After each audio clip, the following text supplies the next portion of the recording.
Hello and welcome to Marple's Mind, where every story feels like a conversation. Over a warm cup of coffee today, I bring you a brand new Miss Marple mystery, filled with twists, clues, and clever deductions. Make yourself comfortable and let's unravel the case together. And if you'd like, leave a quick comment and tell me where you're joining from. It's always a pleasure to know where our little detective community is tuning in. From now, let's get started. Chapter 1. The Invitation and the Ominous Forecast. Miss Jane Marple sat by the window of her cosy cottage in St. Mary Mead, her knitting needles clicking rhythmically as she worked on a pale blue scarf. The late December light filtered through the lace curtains, casting delicate patterns on the worn but polished oak table. Outside, the village was dusted with the first hints of snow, a promise of the winter chill that the wireless had warned would soon descend into a proper storm. Miss Marple's sharp eyes, undimmed by age, flicked up occasionally to watch a sparrow peck at the bird feeder. But her mind was elsewhere, turning over the curious letter that had arrived that morning. The envelope, embossed with the crest of Harrington Manor, lay open beside her teacup. It was an invitation, penned in elegant script, to the wedding of Miss Eliza Harrington to Lord Edmund Carlisle. The event was to take place in 3 days' time at the Harrington family's grand estate in the Cotswolds, a place Miss Marple had never visited but knew by reputation. A sprawling manor steeped in history, and, if village gossip were true, no small share of scandal. The invitation was unexpected. Miss Marple's connection to the Harringtons was tenuous at best, through a distant cousin of her late friend, Colonel Bantry, who had once dined with the family. Yet, the note from Eliza herself was warm, almost insistent, mentioning Miss Marple's reputation for wisdom and a hope that she might grace the occasion. "Wisdom," Miss Marple murmured, her lips twitching into a faint smile. She set her knitting aside and adjusted her spectacles, rereading the letter. There was something in the tone, a nervous flourish in the handwriting perhaps, that suggested more than bridal excitement. Miss Marple had long ago learned to trust such instincts. They were rarely wrong. She rose, her movements deliberate but spry, and crossed to the fireplace to warm her hands. The village had been abuzz with talk of the Harrington-Carlisle union for weeks. Eliza, the only child of the formidable Lady Margaret Harrington, was said to be a beauty with a fortune to match, her dowry swollen by the family's textile empire. Lord Edmund, on the other hand, was a newer figure in St. Mary Mead's chatter, a dashing aristocrat with a title older than his bank account, if the rumours were to be believed. There were whispers of gambling debts, a jilted lover in London, and a rift between Lady Harrington and her late husband's business partner, Mr. Reginald Voss. Miss Marple filed these tidbits away, as she always did, like threads waiting to be woven into a pattern. The doorbell chimed, and Miss Marple glanced at the clock. It was nearly tea time, and she expected her neighbour, Mrs. Clement, the vicar's wife, who often dropped by to share the latest village news. Sure enough, Mrs. Clement bustled in, her cheeks pink from the cold, clutching a basket of homemade scones. "Jane, you'll catch your death by that draughty window," Mrs. Clement exclaimed, setting the basket down. "Have you heard about the storm coming? They say it'll be the worst in years. Roads blocked, trains delayed. I do hope you're not planning to travel." Miss Marple poured tea, her expression serene. "As a matter of fact, I've been invited to a wedding at Harrington Manor.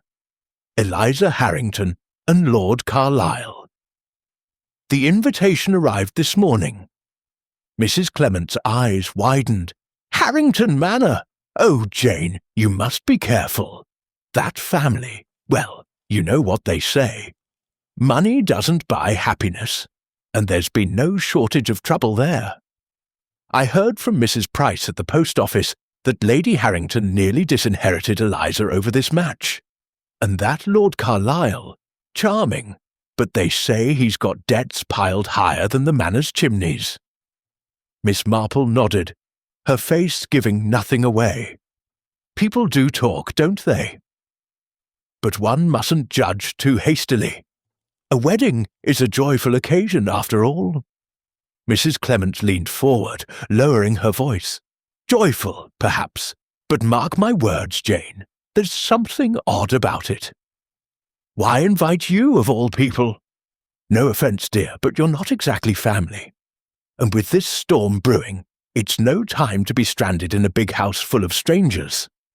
Miss Marple sipped her tea, her mind drifting to other big houses, other gatherings, where joy had masked darker currents, jealousy, greed, betrayal.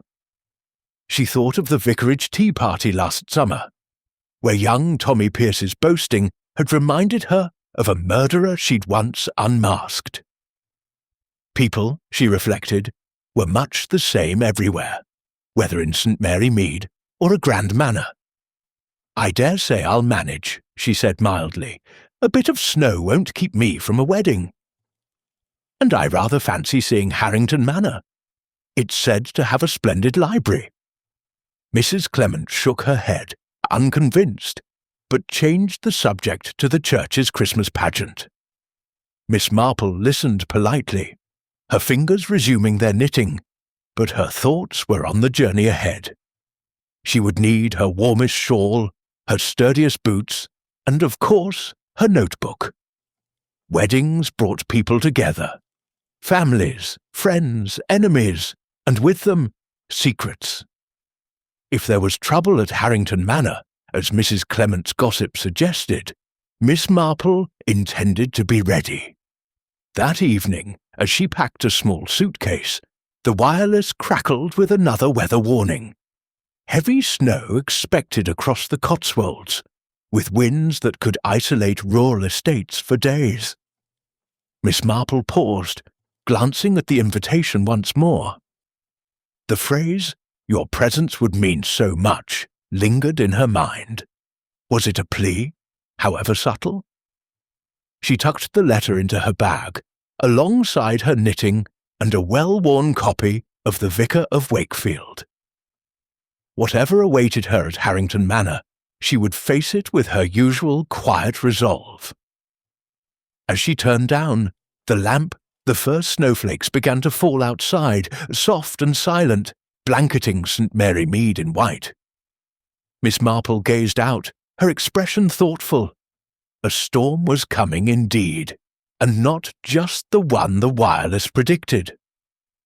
She felt it in her bones, the way she always did when a mystery was afoot. Chapter 2. Arrival amid the snowdrifts. The train to the Cotswolds rattled through a world turned white, its wheels grinding against the tracks as snow swirled outside the frosted windows. Miss Jane Marple sat in her compartment, her knitting untouched in her lap, her eyes fixed on the blizzard beyond.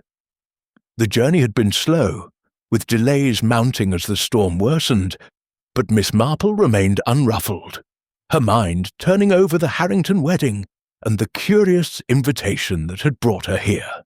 She adjusted her shawl, noting the chill seeping through the carriage, and thought of St. Mary Mead, now far behind, snug under its own snowy blanket.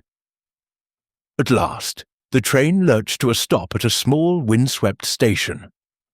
Miss Marple gathered her suitcase and stepped onto the platform, where a driver in a heavy overcoat awaited her, holding a sign that read Harrington Manor. He introduced himself as Thomas, the manor's chauffeur, and led her to a sleek black car, its engine humming against the cold. "It's a rough road, ma'am," he warned, his voice gruff but kind. "The snow's coming down hard, and the manor's a good hour off." Miss Marple nodded, settling into the back seat. "I trust you'll get us there safely, Thomas." Have many guests arrived already?"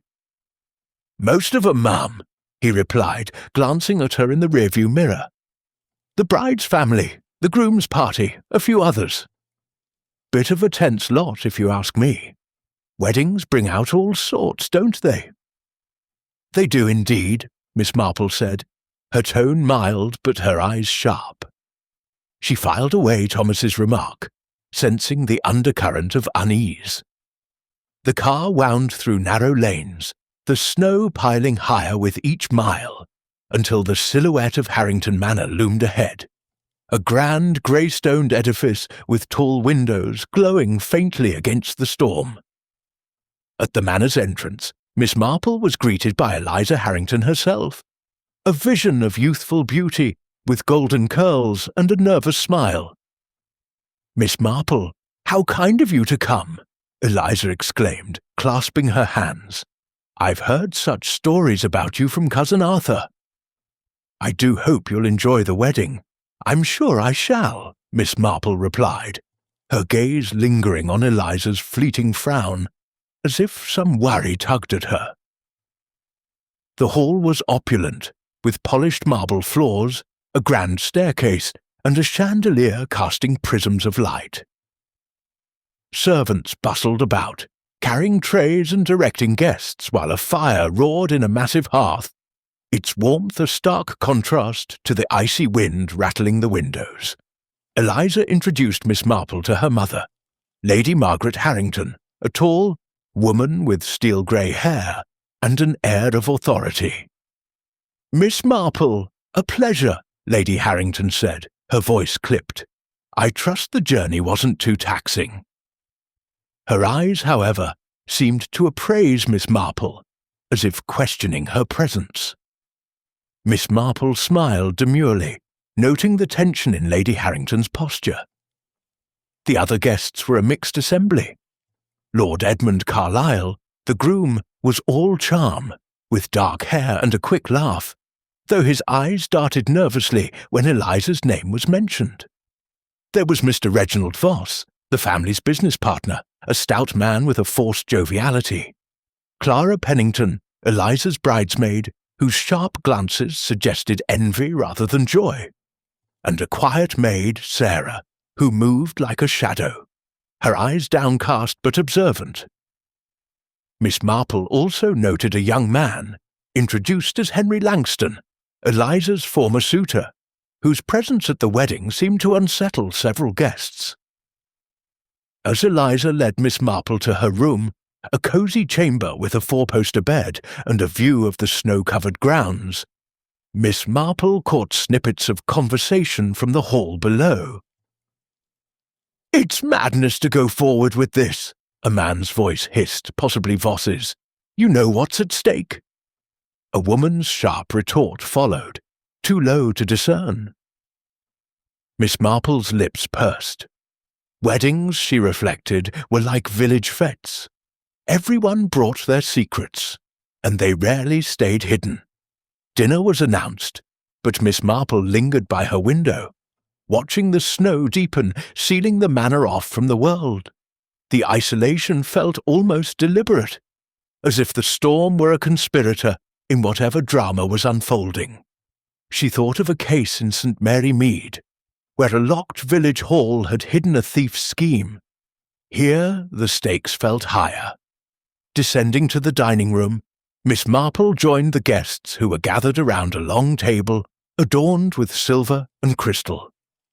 The mood was strained, despite Eliza's efforts to keep spirits high. Edmund raised a glass, toasting to love and new beginnings. But Clara's smile was tight, and Henry stared into his wine. Lady Harrington's gaze lingered on Voss, who fidgeted with his napkin. Sarah, serving soup, nearly dropped a tureen when Edmund laughed loudly, and Miss Marple noted her trembling hands.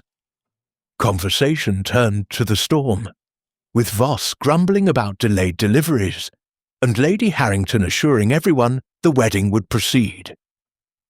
"We Harringtons are not so easily deterred," she said, but her tone carried a warning.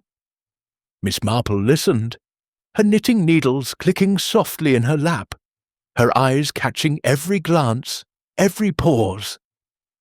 When Clara excused herself abruptly, claiming a headache, Miss Marple noticed Henry's eyes follow her, and Edmund's hand tighten on his glass. As the evening drew on, the wind howled louder, and the lights flickered briefly, drawing gasps from the guests. "Just the storm," Lady Harrington said, but Miss Marple sensed unease spreading like a chill. She thought of Eliza's nervous smile, Voss's whispered argument, Sarah's trembling hands. Something was amiss, and the snow was only the beginning. Retiring to her room, Miss Marple sat by the fire, her knitting resumed. She recalled a village girl, much like Eliza, whose engagement had stirred old grudges. Here, the manor's grandeur masked similar currents. Jealousy, greed, perhaps worse. As she tucked herself into bed, the snow continued to fall, and Miss Marple knew that by morning the manor would be a world unto itself, its secrets trapped within its walls, waiting for her to unravel them. Chapter 3. The Rehearsal Dinner Revelations. The dining room of Harrington Manor glowed with the soft flicker of candlelight, the storm outside rendering the electric lights unreliable. Miss Jane Marple sat near the end of the long mahogany table, her knitting tucked discreetly in her lap, her eyes darting from one guest to another. The rehearsal dinner was in full swing, with servants gliding silently, serving roast pheasant and mulled wine. Yet, beneath the clink of crystal and forced laughter, a current of unease rippled through the room, as palpable as the wind howling against the frost-covered windows. Miss Marple, ever observant, noted the strange smiles and fleeting glances, her mind weaving together the threads of the evening's conversations. Eliza Harrington, radiant in a cream silk gown, presided over the table with determined cheer, her laughter a touch too bright. Lord Edmund Carlisle, her groom, matched her enthusiasm, his charming anecdotes about London society drawing polite chuckles. But Miss Marple noticed how his hand lingered on his wineglass, his knuckles whitening when Eliza's mother, Lady Margaret Harrington, spoke. Lady Harrington, seated at the table's head, maintained a regal composure, though her sharp eyes missed nothing. The other guests, Mr. Reginald Voss, the family's business partner, Clara Pennington, the bridesmaid, Henry Langston, Eliza's former suitor, and a few distant cousins, formed a tableau of strange civility. The toasts began, and with them the first cracks appeared. Voss stood, his face flushed from wine, and raised his glass. "To Eliza and Edmund," he boomed, "may their union bring prosperity to us all." The words hung heavily, and Miss Marple caught Clara's smirk, quickly hidden behind her napkin. Prosperity, Miss Marple mused, was a curious choice of word for a wedding toast. She thought of a St. Mary mead merchant who'd once toasted a partnership with similar fervour, only to be caught embezzling weeks later. Edmund rose next, his voice smooth, but his eyes darting toward Henry, who sat rigid. "To my darling Eliza," he said, "who has brought light to my life, and I hope forgiveness for my past follies." A murmur rippled through the room. Lady Harrington's fork paused mid-air, and Eliza's smile faltered. Miss Marple's needles clicked softly, her mind cataloguing the word follies. Gossip from St. Mary Mead had mentioned Edmund's gambling debts. Follies, indeed, if they threatened the Harrington fortune. Clara's toast was brief, almost curt. "To love," she said, her tone flat, her eyes fixed on Eliza. Miss Marple noted the bridesmaid's clenched jaw, recalling a village girl whose jealousy had once led to a spiteful act at a church fete. Henry, when pressed to speak, muttered something about happiness. his gaze lingering on Eliza before dropping to his plate. The air grew heavier, the candles casting long shadows that danced like spectres on the walls. As dessert was served, plum pudding with a brandy sauce, a heated exchange broke the facade. Voss, emboldened by wine, leaned toward Lady Harrington. "Margaret, you know this marriage could ruin us." The contracts with the textile mills. Edmund's debts could jeopardize everything. His voice, meant to be a whisper, carried across the table. Lady Harrington's face tightened, but before she could respond, Eliza stood, her chair scraping loudly. "Mr. Voss, please," Eliza said, her voice trembling. "This is my wedding, not a boardroom." Edmund reached for her hand, but she pulled away, her eyes bright with unshed tears. Miss Marple watched Sarah, the maid, pause in her serving, her face pale as she hovered near the door. The room fell silent, save for the storm's relentless howl. Lady Harrington rose, her authority restoring order. "Enough, Reginald. We'll discuss business later. Let us focus on the occasion." But the damage was done.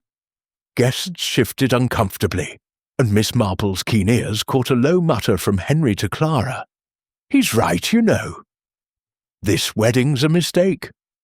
Clara's reply was inaudible, but her sharp nod suggested agreement.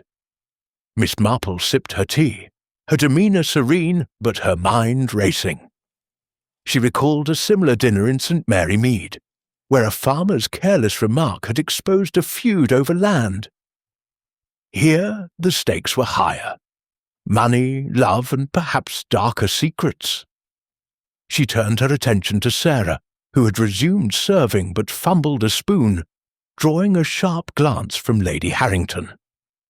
The maid's nervousness was curious, Miss Marple thought, like that of a village girl who'd once hidden stolen silver in her apron.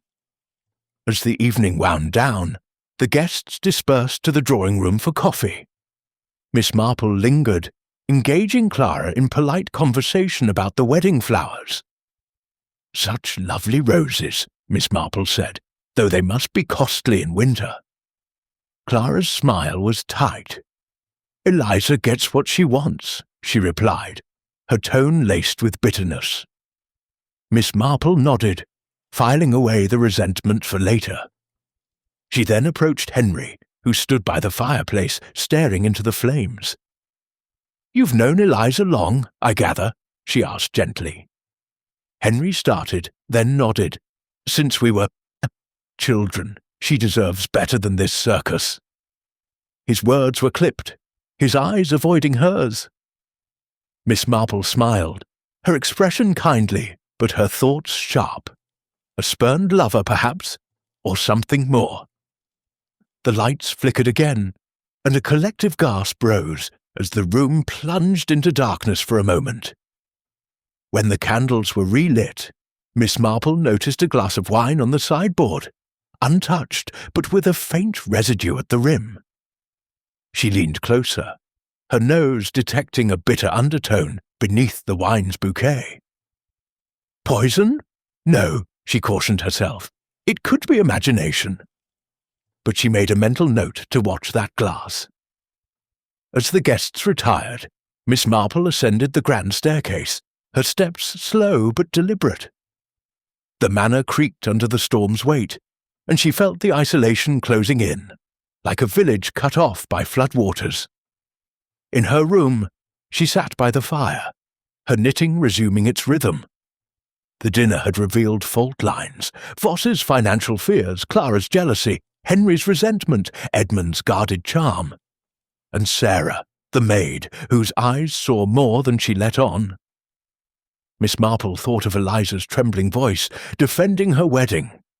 The girl was caught in a web, whether she knew it or not.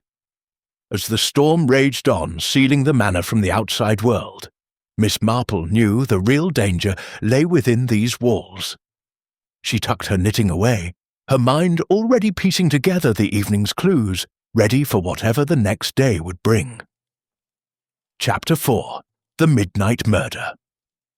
The clock in Harrington Manor's Grand Hall struck midnight, its chimes echoing through the silent corridors, muffled only by the relentless howl of the blizzard outside.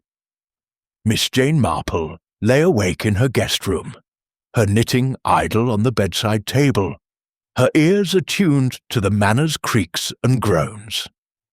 The storm had worsened, rattling the windows, and the air held a chill that seeped through the heavy drapes. She had drifted towards sleep when a piercing scream shattered the quiet, sharp and raw, cutting through the walls like a knife. Miss Marple sat up, her heart steady but her mind alert. Trouble, she thought, had arrived. She slipped on her dressing gown and sturdy slippers, grabbing her small flashlight from her suitcase. The scream had come from the direction of the library, she judged, recalling the Manor's layout from her earlier exploration. As she stepped into the darkened hallway, doors creaked open, and voices, panicked, questioning, filled the air. Footsteps thudded down the grand staircase, and Miss Marple followed, her pace measured but purposeful, her flashlight casting a narrow beam. The library door stood ajar, firelight flickering within. Eliza Harrington stood frozen in the doorway, her nightgown pale against the shadows, her hands clutching her face. "No, no," she whispered, her voice breaking. Lord Edmund Carlyle was beside her, his face ashen, one arm around her trembling shoulders. Behind them, Lady Margaret Harrington, clad in a severe black robe, stared into the room with a look of grim resolve. Miss Marple slipped past the gathering crowd. Clara Pennington, Henry Langston, Mr. Reginald Voss, and several servants, and peered inside. There, sprawled across the Persian rug, lay Mr. Voss, his eyes wide and unseeing, a silver letter opener protruding from his chest. Blood stained his white shirt, pooling beneath him, stark against the rug's intricate patterns. Wedding decorations, a garland of holly and ribbons, lay scattered nearby, as if knocked over in a struggle. A single candelabrum burned on the desk, casting eerie shadows. And a window stood slightly open, letting in a gust of snow that dusted the floor. Miss Marple's eyes swept the scene, noting details others missed. A single glove, black and leather half hidden under a chair, a faint smear of blood on the desk's edge, and a trail of snowy footprints leading from the window to the body, then back again. The footprints were smudged, as if someone had tried to obscure them. She knelt, careful not to disturb the scene, and examined the letter opener. It bore the Harrington crest, likely a family heirloom, its blade sharp and precise. "Who could do this?" Eliza sobbed, clinging to Edmund. "Reginald, he was family almost." Edmund murmured reassurances, but Miss Marple noted his clenched jaw, his eyes darting toward the window. Lady Harrington stepped forward, her voice cutting through the chaos. "Enough hysterics! Sarah, fetch blankets to cover him. We can't have this spectacle." Miss Marple rose, her expression calm. "I'd suggest leaving the scene untouched, Lady Harrington," she said gently. "The police will need to see everything as it is." Lady Harrington's eyes narrowed, but she nodded curtly. "The police? In this storm? We're cut off, Miss Marple. No one's coming tonight, Clara." Pale and trembling, clutched Henry's arm. "It's one of us, isn't it? Someone in this house?" Her voice rose, edging on hysteria. Henry pulled her back, his face grim. "Don't jump to conclusions, Clara. We don't know what happened." But his tone lacked conviction, and Miss Marple noted his glance toward the glove under the chair. Sarah, the maid, returned with blankets, but hesitated, her eyes wide with fear. Miss Marple approached her quietly. Sarah, dear, did you see anyone near the library tonight?" The maid shook her head, her hands twisting her apron. "No, Mum. I was in the kitchen, cleaning up after dinner, but I heard footsteps earlier, heavy ones, near the back stairs." Her voice was barely a whisper, and Miss Marple patted her arm, filing away the detail. The guests huddled in the library's doorway, their faces a mix of shock and suspicion. Miss Marple moved among them, her demeanour unassuming, her questions gentle but pointed. "Mr. Voss seemed troubled at dinner," she remarked to Edmund. "Did he mention anything to you later?" Edmund shook his head. Too quickly, Miss Marple thought. Nothing specific. Just business worries. The mills, you know. She turned to Clara. "And you, Miss Pennington? You left dinner early. Did you retire to your room?" Clara flushed. "I had a headache." "I was in bed by 10. But her eyes flickered toward Henry, and Miss Marple noted the lie in her tightened lips. Lady Harrington took charge, directing the servants to lock the library door and urging everyone back to their rooms.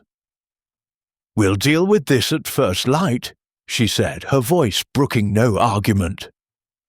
But Miss Marple lingered, her flashlight tracing the footprints again. They were large, possibly a man's, but the smudging suggested deliberate concealment. She thought of a St. Mary Mead burglary, where muddy boots had led her to a gardener with a grudge. Here, the stakes were bloodier. As the guests dispersed, Miss Marple caught Eliza's eye. "My dear, try to rest," she said kindly. "We'll sort this out." Eliza nodded, tears streaming, but her gaze lingered on the library, as if searching for answers in the shadows. Edmund led her away, and Miss Marple watched them go, noting how his hand gripped her arm. A touch too tight, perhaps. Back in her room, Miss Marple sat by the fire, her knitting resumed but her mind racing. Voss's death was no random act. The letter opener, the footprints, the open window, all pointed to intent, perhaps planned in the dinner's tense aftermath. She recalled Voss's outburst about Edmund's debts, Clara's bitterness, Henry's resentment. And Sarah, her fear suggested she knew more than she said. The glove, too, was a puzzle. It didn't match any she'd seen among the guests' attire. The storm raged on, sealing the manor in its icy grip. Miss Marple thought of the village church, locked tight during a winter flood, yet secrets had spilled out regardless. Here, with no police to call, the manor was her puzzle to solve. She tucked her knitting away, her eyes sharp in the firelight. The killer was among them, and she would find them, one quiet observation at a time. Chapter 5. Interrogations in the drawing room. The morning after the murder dawned grey and heavy, the blizzard still raging outside Harrington Manor, its snow piling against the windows like a prison wall. Miss Jane Marple sat in the drawing room, a steaming teapot before her, her knitting needles clicking softly as she observed the gathered guests. The air was thick with unease, the memory of Mr. Reginald Voss's body in the library casting a pall over the group. With the roads impassable and the telephone lines down, the manor was a world unto itself, and Miss Marple knew the answers to last night's crime lay among the faces around her. Lady Margaret Harrington stood by the fireplace, her posture rigid, her eyes scanning the room as if daring anyone to speak out of turn. Eliza Harrington sat on a velvet settee, her face pale, clutching a handkerchief, while Lord Edmund Carlisle hovered nearby, his charm subdued, his hands restless. Clara Pennington perched on a chair, her fingers twisting a lace glove, and Henry Langston leaned against a bookcase, his expression dark. Sarah, the maid, moved silently, refilling teacups, her eyes darting nervously. Other guests, distant cousins and a family solicitor, sat in tense silence, their presence adding to the crowded, claustrophobic atmosphere. Miss Marple, her demeanour as unassuming as ever, began with gentle questions, her voice soft but deliberate. "It's such a dreadful thing, isn't it?" she said, addressing the room. "Poor Mr. Voss. I wonder, Lady Harrington, if he'd mentioned any concerns to you recently? He seemed so unsettled at dinner." Lady Harrington's lips tightened. "Reginald was always fretting about the mills," she said curtly. "He thought Edmund's involvement might complicate things. But it was business, not personal." Her tone dismissed further probing, but Miss Marple noted the slight tremor in her hand as she adjusted her brooch. Turning to Edmund, Miss Marple smiled kindly. "And you, Lord Carlisle? You spoke with Mr. Voss after dinner, I believe. He seemed quite animated about the family's finances." Edmund's eyes flicked to Eliza before he answered. "Just a brief chat," he said, his voice smooth but strained. "He was worried about investments as usual." Nothing out of the ordinary. Miss Marple's needles paused. His answer was too polished, like a village politician she'd once caught dodging questions. She shifted her attention to Clara, whose glove was now fraying under her nervous fingers. "Miss Pennington, you left dinner early with a headache. Did you hear anything unusual on your way upstairs? The library's near your room, isn't it?" Clara's cheeks flushed.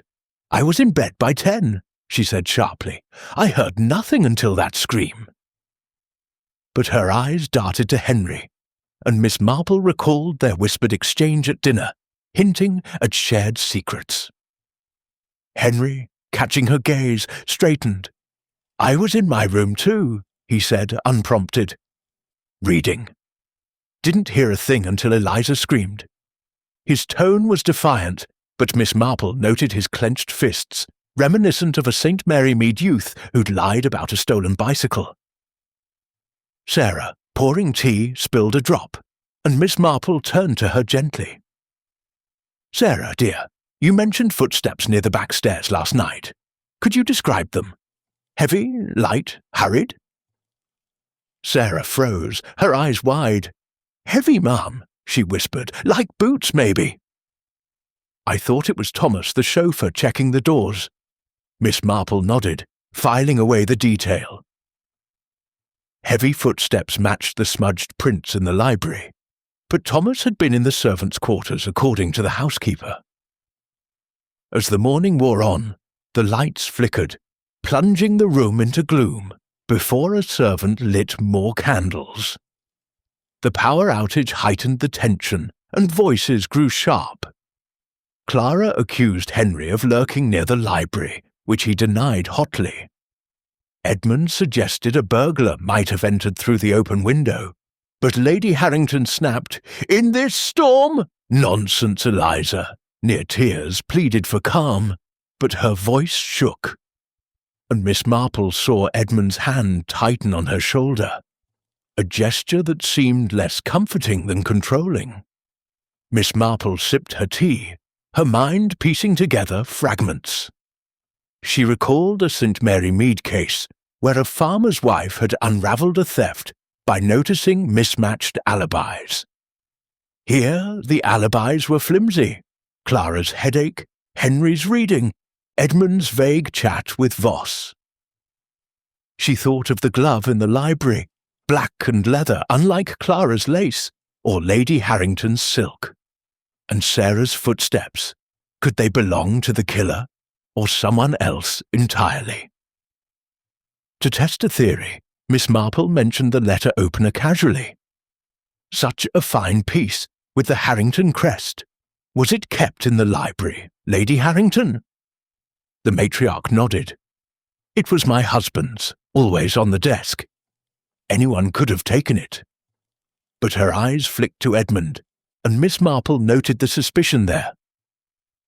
Had Voss's death been impulsive or planned? She turned to Eliza, her voice soft. "My dear, you found Mr. Voss. Did you notice anything odd in the library? A scent, perhaps, or something out of place?" Eliza hesitated, then whispered, "There was a faint smell, like tobacco. And the garland was torn, as if someone tripped over it." Miss Marple nodded, recalling Voss didn't smoke, but Edmund did, his cigarette case prominent at dinner. The room grew stifling, the guests' nerves fraying. Clara snapped at Sarah for spilling tea, and Henry muttered about leaving the cursed house. Lady Harrington called for order, but her authority seemed to wane. Miss Marple, undeterred, continued her quiet probing, asking the solicitor about Voss's role in the family business. "He managed the mill's finances," the man said nervously. "There were disagreements about new investments." Miss Marple's eyes narrowed. Disagreements could mean motives. As lunch was announced, the group dispersed, but Miss Marple lingered, watching Sarah clear the teacups. "Sarah, if you remember anything else, do tell me," she said kindly. The maid nodded, her face pale, and Miss Marple sensed she was hiding something, fear perhaps, or guilt. Alone by the fire, Miss Marple's knitting resumed, her mind weaving the morning's clues.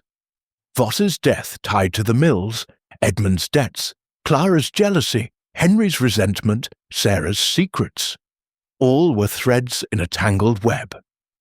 The storm outside roared on, but within the manor a different storm was brewing, and Miss Marple knew she was close to unravelling its heart. Chapter 6.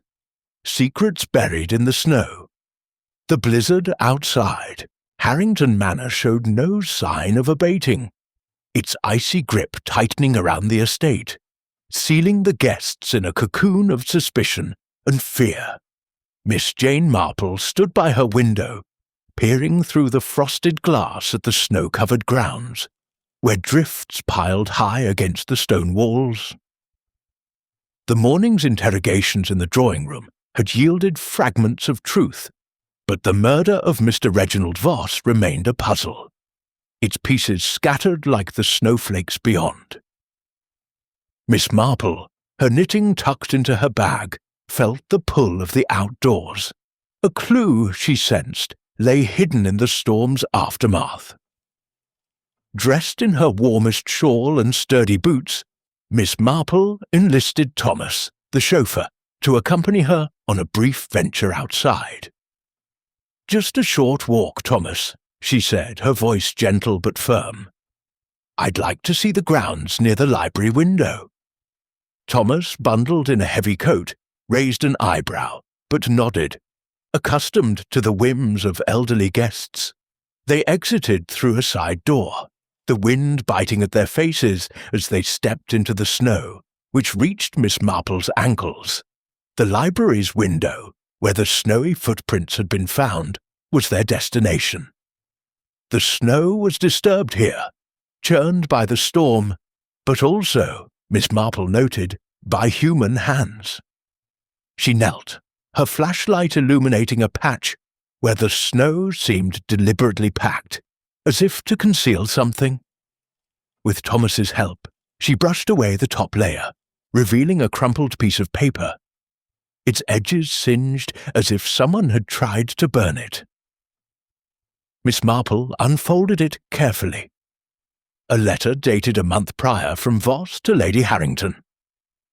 "Margaret," it read, "we must renegotiate the mill shares.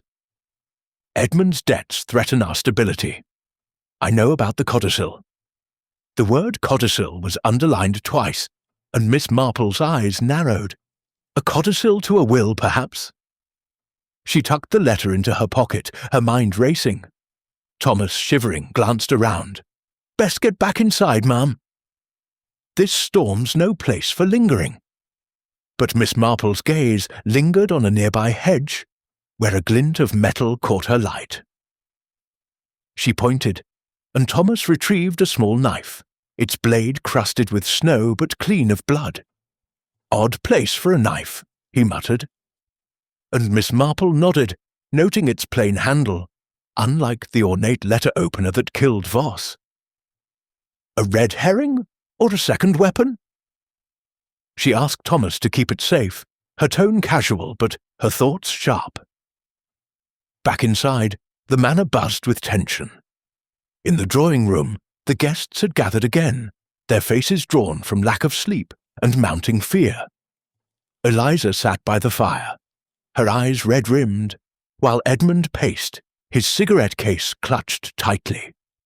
Clara whispered to Henry, their heads close, and Lady Harrington conferred with the solicitor in a corner, her voice low but sharp. Sarah, serving tea, avoided Miss Marple's gaze, her hands trembling as she set down a tray. Miss Marple settled into an armchair, her knitting resumed, and began to probe gently. "Lady Harrington," she said, "Mr. Voss seemed so integral to the family business. Was there a recent change in the mill's management, perhaps?" Lady Harrington's eyes flicked up, wary. "Reginald handled the finances, yes, but there were no changes. He was overly cautious, that's all." Her tone was dismissive, but Miss Marple caught the hesitation, recalling the letter's mention of a codicil. Turning to Eliza, Miss Marple smiled kindly. "My dear, you mentioned a torn garland in the library. Was it near the desk or closer to the window?" Eliza frowned, thinking. "Near the window, I think." It was all tangled, like someone had rushed through. Miss Marple nodded, picturing the scene. A struggle, perhaps, or a hasty exit through the window. She thought of a St. Mary Mead incident, where a torn curtain had betrayed a thief's escape route. Henry, overhearing, interjected, "Why all these questions, Miss Marple? The police will sort it out when they get here." His tone was sharp, and Clara nodded, her eyes narrowing. "Yes, let's not play detective," she said, her voice tight. Miss Marple smiled benignly. "Just passing the time, my dears." In a village, we learn to notice small things. But her mind was on the knife, the letter and the footprints, small things that pointed to larger truths. As lunch was served, the lights flickered again, plunging the room into gloom. A servant lit more candles. And Miss Marple noticed Sarah linger by the door, her apron twisted in her hands. "Sarah," Miss Marple called softly, "did you ever see Mr. Voss with a letter? Perhaps one he seemed anxious about?"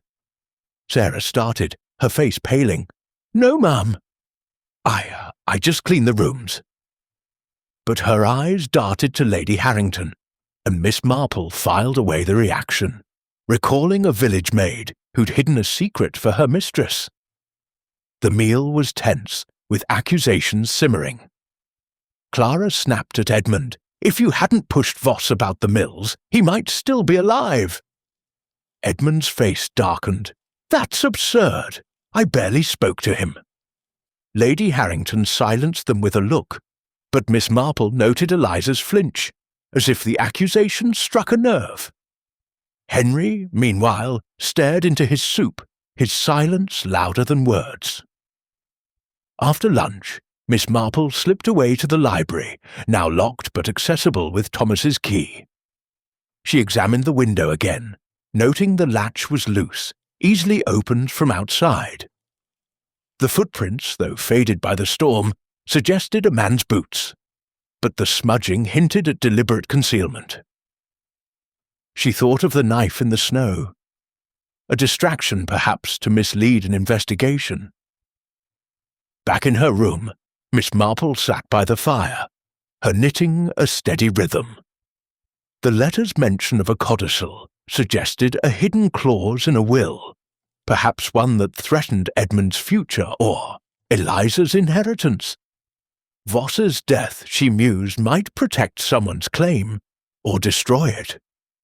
She recalled a St. Mary Mead will dispute, where a forged signature had unravelled a family. Here, the stakes were bloodier, the secrets deeper. As the storm howled on, Miss Marple knew the manor's isolation was both a challenge and an opportunity. The killer was among them, their motives buried like the knife in the snow. With each quiet observation, she was closer to unearthing the truth, her mind as sharp as the needles in her hands. Chapter 7. The False Accusation.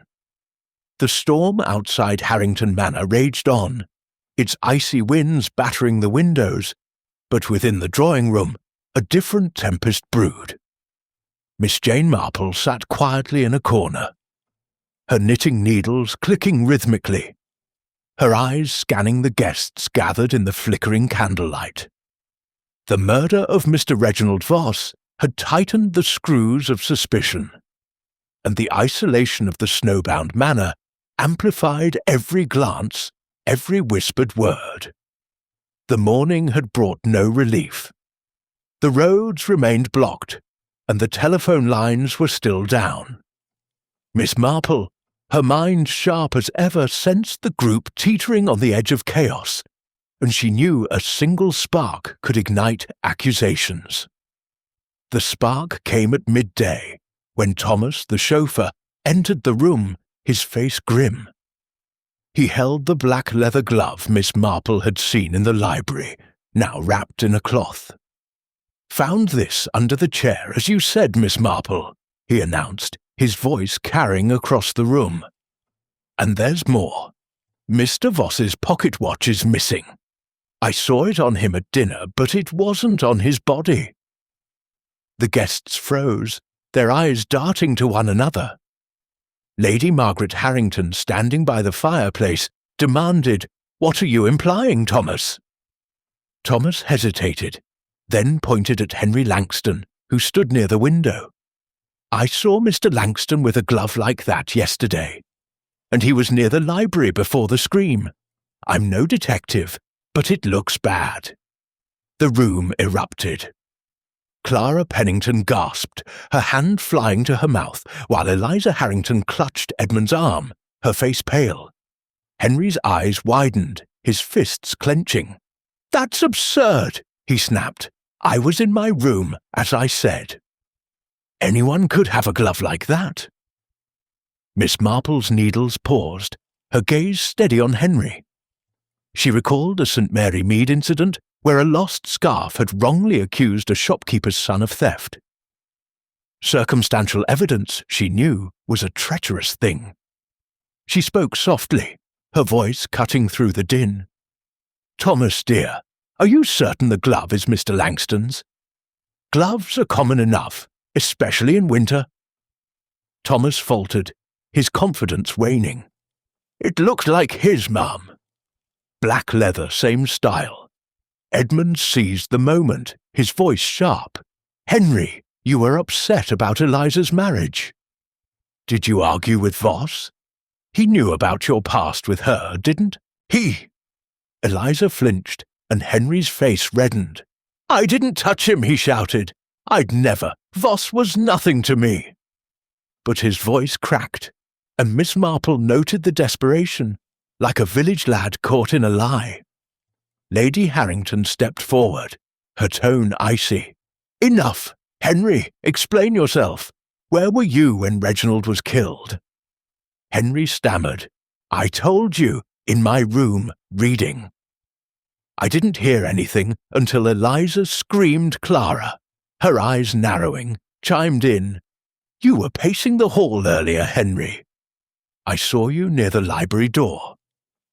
The accusation hung heavy, and the other guests, cousins, the solicitor, murmured agreement, their suspicion coalescing around Henry. Miss Marple, her demeanour calm, intervened. "Miss Pennington, you mentioned a headache last night. Were you in the hall long enough to see Mr. Langston clearly?" Clara hesitated, her fingers twisting her lace glove. "It was dim." "But I'm sure it was him," Miss Marple nodded, her mind turning to the smudged footprints in the library. They were large, possibly a man's, but Henry's boots, she'd noticed, were polished and dry this morning, unlike the wet tracks she'd seen.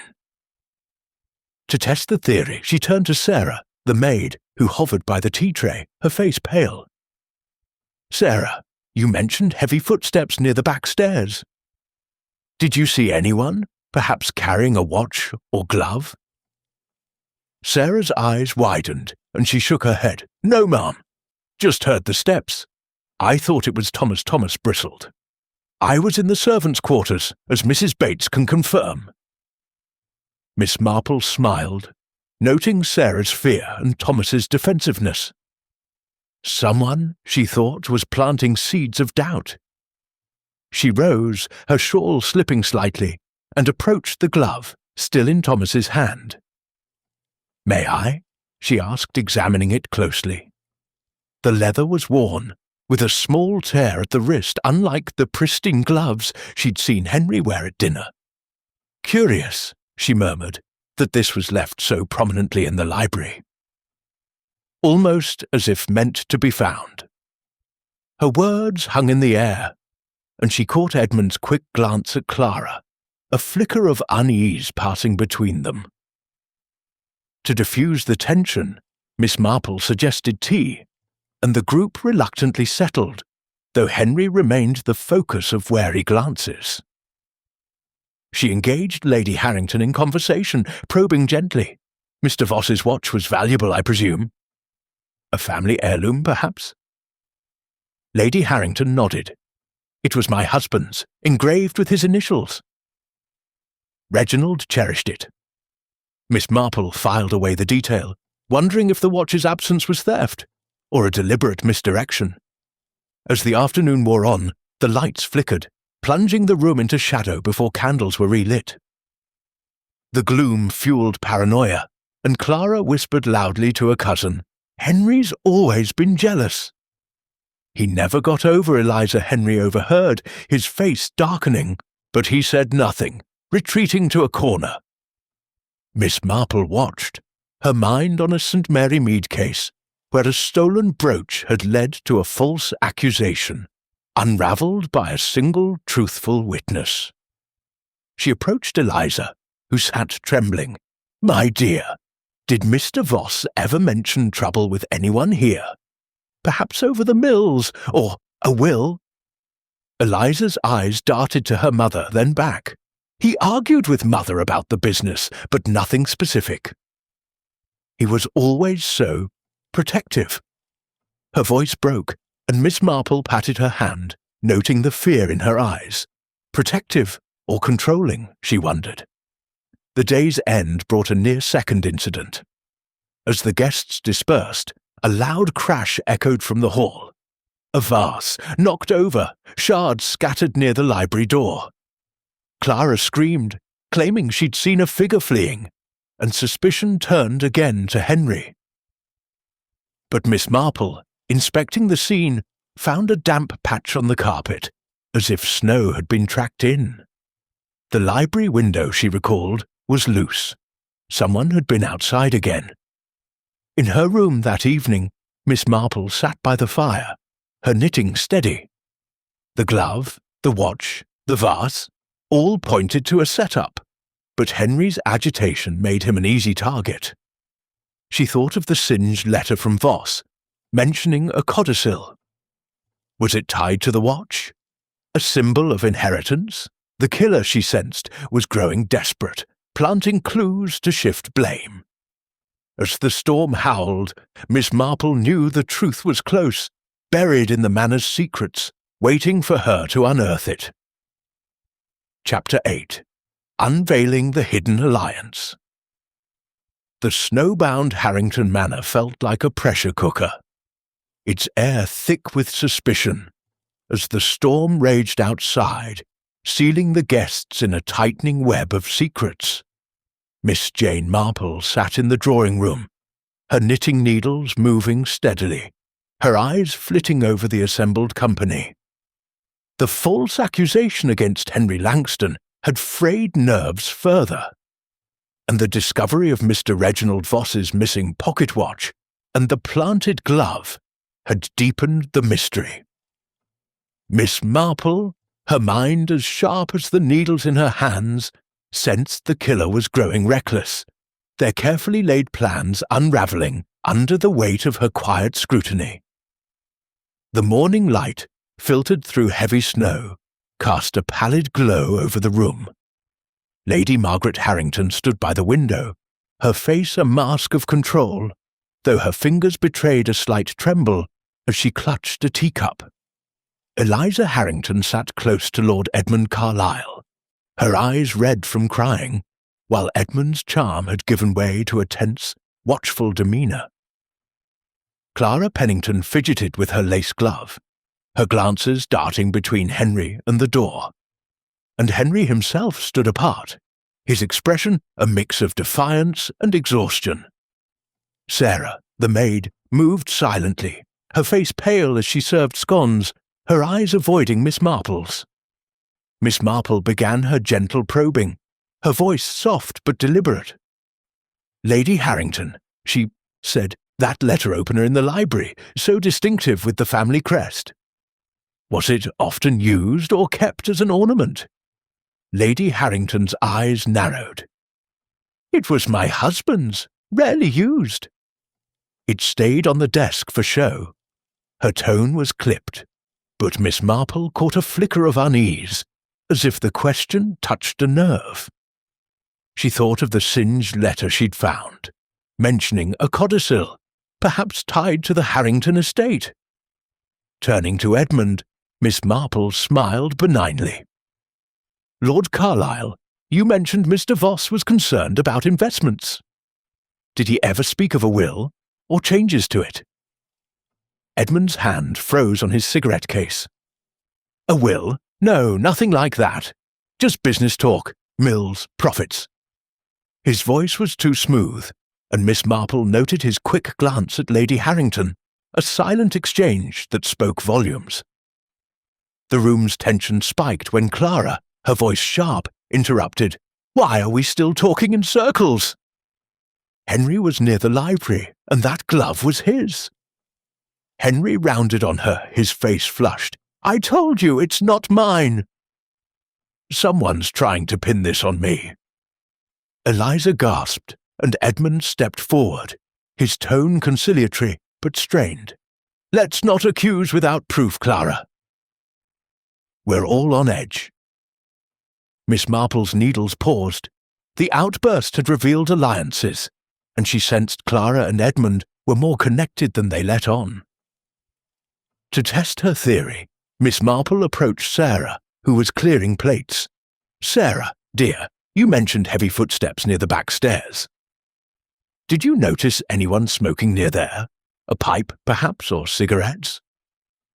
Sarah hesitated, her apron twisted in her hands. "I smelled tobacco once, near the library, earlier that night, but I didn't see who." Her voice trembled. And Miss Marple nodded, recalling the tobacco scent Eliza had mentioned in the library, and Edmund's ever-present cigarette case. As lunch was announced, a sudden commotion erupted. Thomas, the chauffeur, burst in, holding a crumpled piece of paper. "Found this in the servants' passage," he said, handing it to Lady Harrington. It was a note, scrawled in haste. "Meet me at midnight." "Library. We must stop this." The handwriting was Voss's, confirmed by the solicitor, who paled as he read it.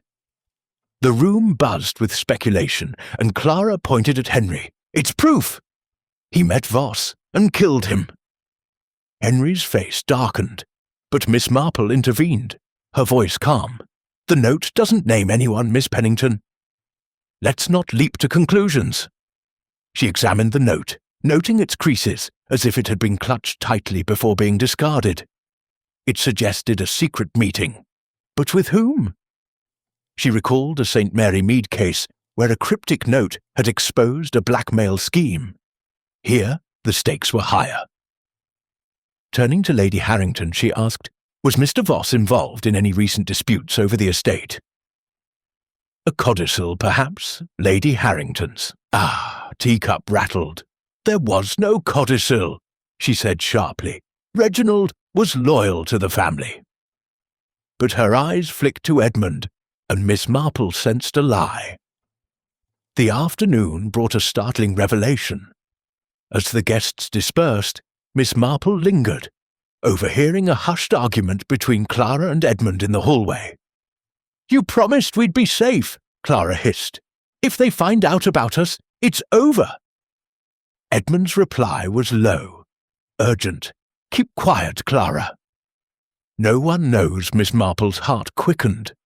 An alliance between the bridesmaid and the groom was unexpected, but it fit the pattern of deceit. She thought of a village affair that had led to theft, driven by shared secrets. Returning to the drawing-room, Miss Marple tested the waters, addressing Clara. "You seem so close to Eliza, Miss Pennington. Did you ever discuss her engagement with Mr. Voss?" Clara's face flushed. "No, why would I? It's her business."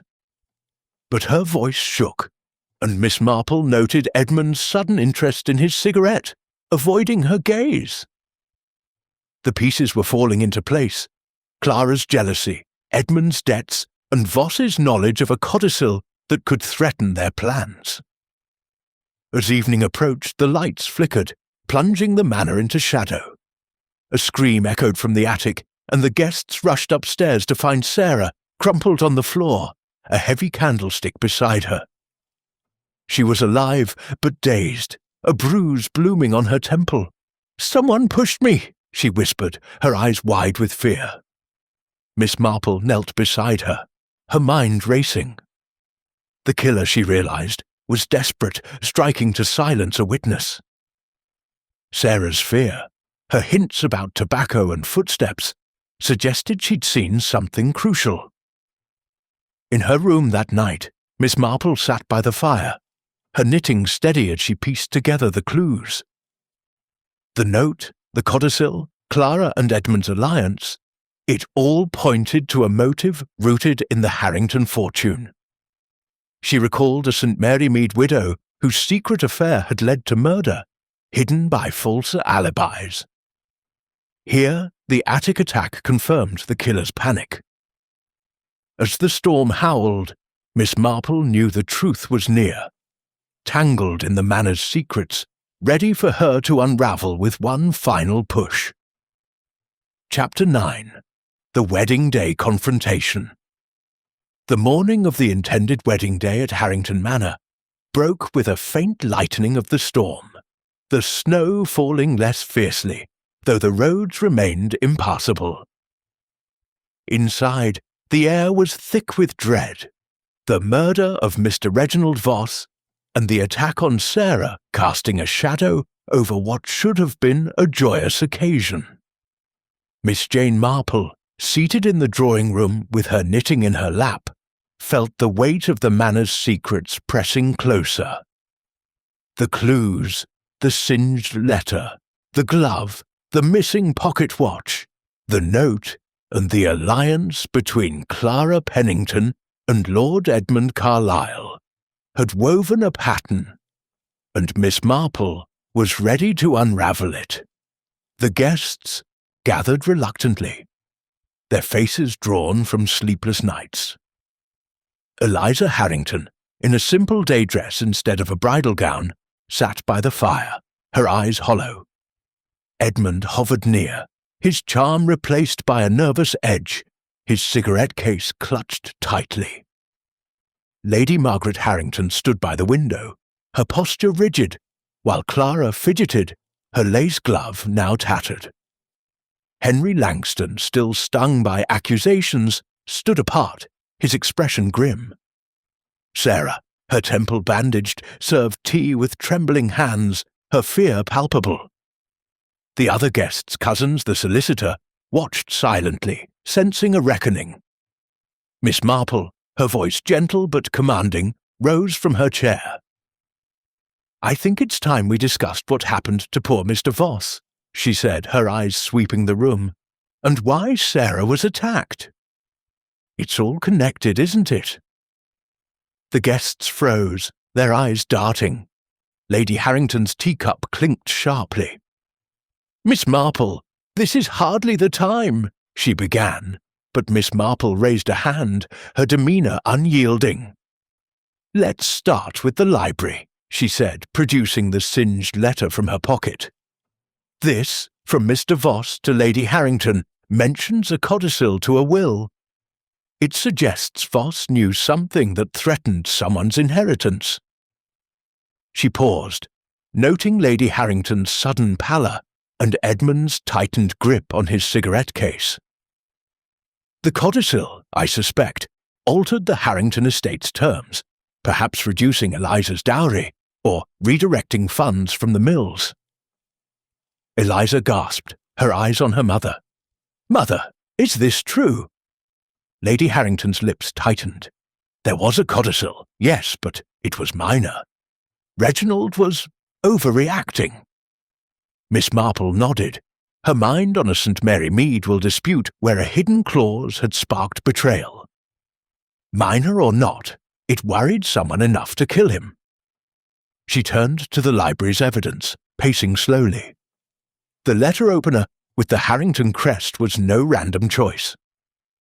It was taken from the desk, suggesting someone familiar with the manor. The snowy footprints led to the window, but they were smudged, deliberately, I think, to mislead us.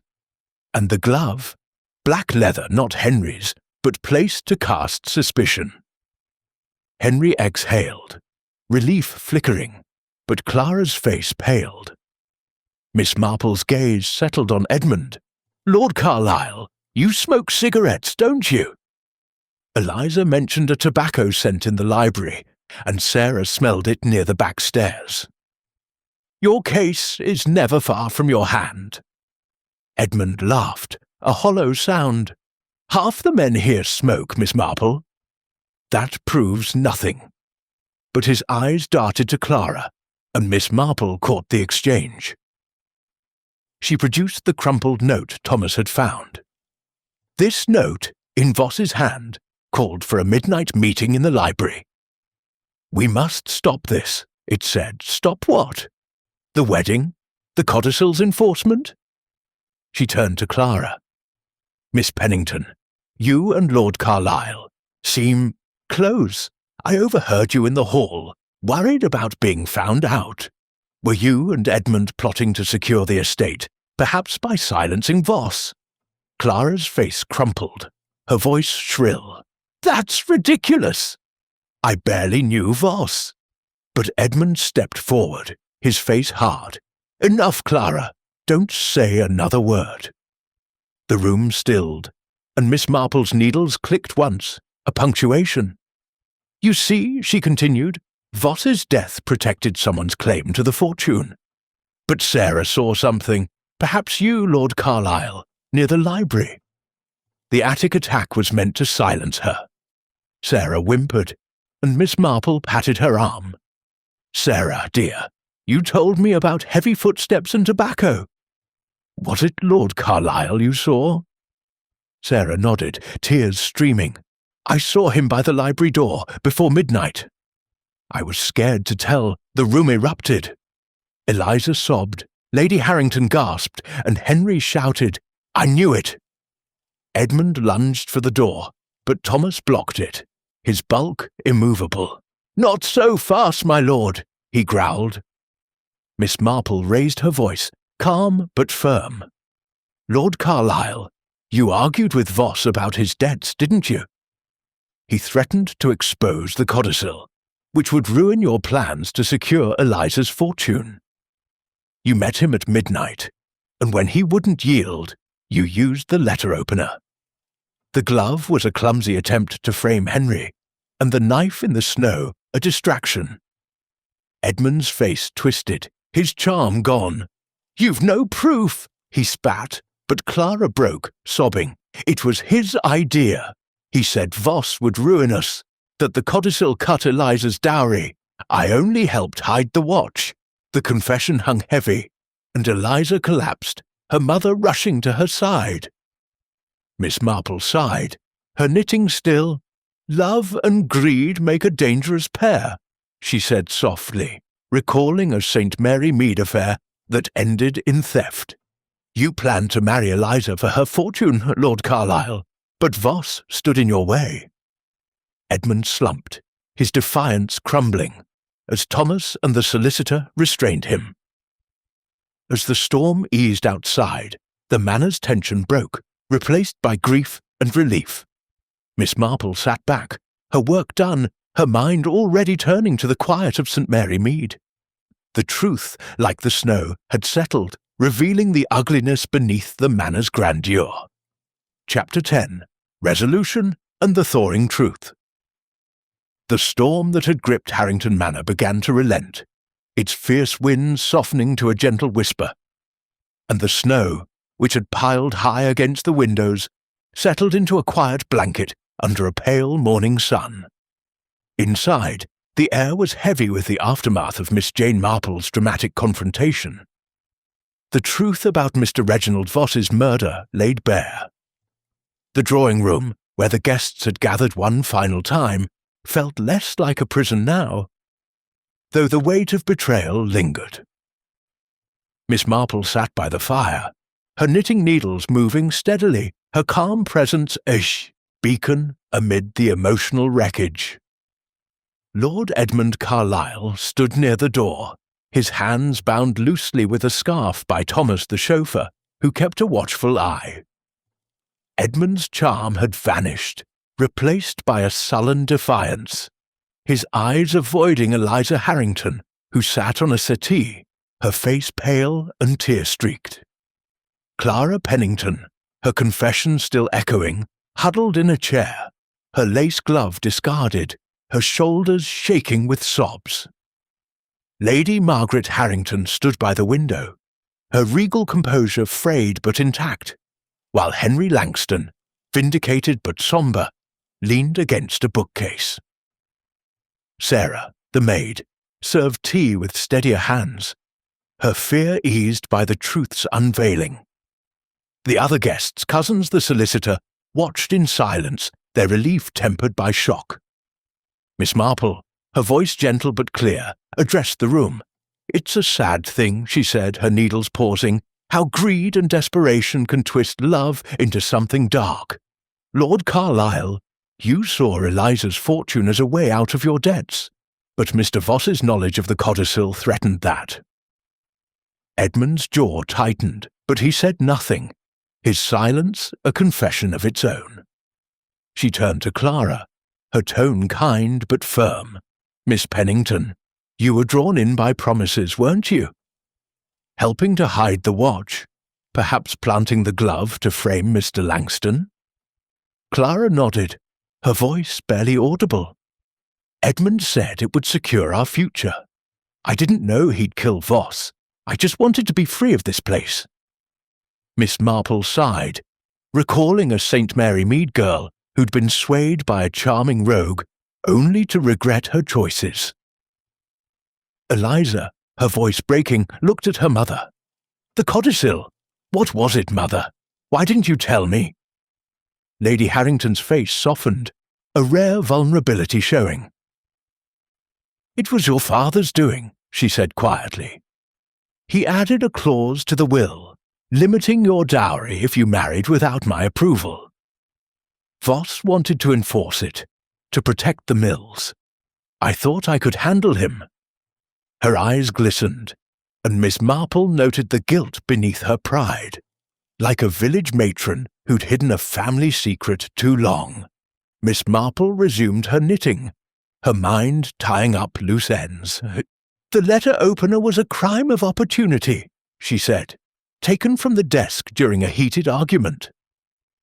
The snowy footprints smudged to mislead, and the knife in the snow were distractions, but Sarah's account of the tobacco scent and footsteps placed you, Lord Carlyle, at the scene. The attack on Sarah was a desperate act to silence her. Sarah, pouring tea, gave a small nod, her courage bolstered by Miss Marple's support. Henry stepped forward, his voice steady. "I'm sorry, Eliza. I should have spoken up sooner about Edmund's debts. I knew he was trouble." Eliza managed a weak smile. "You tried, Henry. I was too stubborn to listen." Miss Marple noted the warmth in their exchange, a hint of old affection that might yet heal. The solicitor, clearing his throat, spoke up. "The codicil can be contested, Miss Harrington. With Voss gone, the estate's terms will revert to the original will. Your dowry is secure." Eliza nodded, but her eyes were distant, the wedding's joy lost to betrayal. Miss Marple thought of a St. Mary Mead bride whose engagement had crumbled under scandal, yet she'd found strength in time. Lady Harrington addressed the group, her authority returning. "The wedding is cancelled, naturally. We'll cooperate with the police when they arrive. Thomas, ensure Lord Carlisle is secure until then." Thomas nodded, and Edmund, his shoulders slumped, was led away, Clara trailing behind, her part as an accomplice to be addressed later. As the guests dispersed, Miss Marple lingered with Eliza, offering a gentle pat on her hand. "My dear, you're stronger than you know. This manor will heal, and so will you." Eliza's eyes filled with tears. But she nodded, a spark of resolve returning. Miss Marple smiled, her mind drifting to her village, where broken hearts mended with time and community. By afternoon, the snow had thawed enough for a faint path to appear, and the telephone lines crackled back to life. The police were summoned, their arrival imminent, but Miss Marple's work was done. She packed her suitcase, her knitting tucked beside her notebook, its pages filled with observations that had cracked the case. The missing pocket watch, she learned, was found in Edmund's room, hidden in a drawer, a final piece of evidence. As she boarded the car to the station, Thomas at the wheel, Miss Marple gazed at the manor, its grandeur softened by the melting snow. "A fine place," she said softly, "but it holds its secrets tightly." Thomas chuckled. "You sorted 'em out, ma'am." "Never seen anything like it." Miss Marple smiled, her thoughts on St. Mary Mead, where secrets were smaller, but no less telling. Back in her cottage that evening, Miss Marple sat by her fire. Her knitting resumed, the blue scarf nearly complete. The wireless hummed softly, the storm a memory now. She thought of Eliza, free to rebuild, and of the manor its shadows lifted. Murder, she reflected, was a winter thing, cold, isolating, but truth, like spring, always thawed it out. With a contented sigh, she turned to her book, ready for the next puzzle life might bring.